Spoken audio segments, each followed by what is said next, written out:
I don't know who needs to hear this, but The Punisher would not be a $500 million to $1 billion hit at the box office just because you say so. Because the evidence of The Punisher and his ceiling is nowhere near that. As a matter of fact, every Punisher film that's ever released has been a catastrophic box office bomb.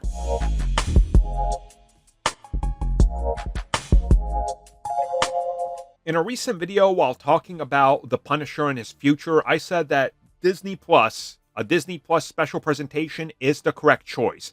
A full season makes The Punisher more boring, and a big box office film, as I said, would be a flop. And a lot of people started to argue in the comments that I'm not a true Punisher fan, and that The Punisher would be a big hit in the box office terms, and that the people would go see it. Now, I want to make a video about this on why The Punisher would not be a giant box office hit. For this, let's jump on to the first Punisher film in 1989, which made $30 million at the box office.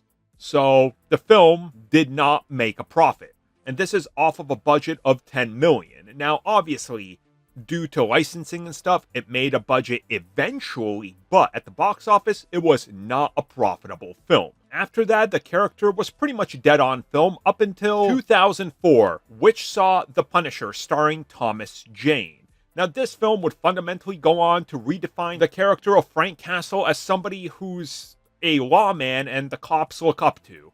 And the film had a budget of $33 million. Now, everybody will tell you this was a highly successful film. Everybody loved it. It was great. Everybody you knew at the time, if you were a teenager or high school or whatever, everybody loved The Punisher. It was as big of a hit as X-Men and Spider-Man.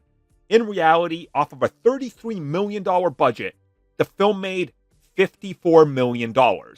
It was a box office disaster. They tried for multiple years to try to get a sequel off the ground.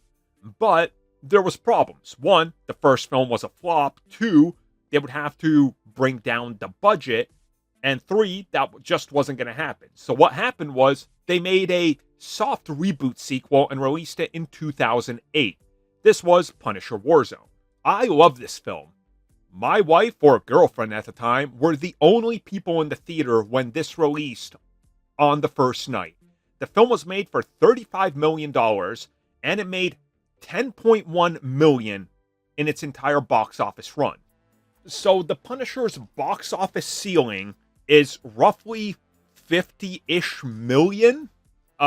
That's not enough to make a film. And what makes things more interesting is, let's say we bring the budget of the Netflix show into question, which is estimated to have had a budget per season of about 35 to 45 million, just like most of the other first seasons and second seasons of the Netflix series, or even third seasons. So if you look at that, that means that Marvel Studios would need to spend about that same amount of money to produce a film. Meaning that they're spending, let's just say, $50 million today on a Punisher movie, and then $100 to $150 million on marketing. $200 million. They need $300 million to break even. Do you realistically think that a Punisher film is going to make $300 million at the box office? I really want you to think about this, knowing what I just told you about the box office history of The Punisher. What people don't understand is that they've romanticized box office in their head and conflated it with nostalgia and confused it. People constantly talk about how Blade is a guaranteed billion-dollar hit for Marvel, when the best Blade film barely made $130 million at the box office. People seem to romanticize their own version of what they had going on in their head. And clearly, Punisher doesn't deliver at the box office. If the Hulk can't deliver, why would the Punisher? This is why he's going to get a Disney Plus presentation.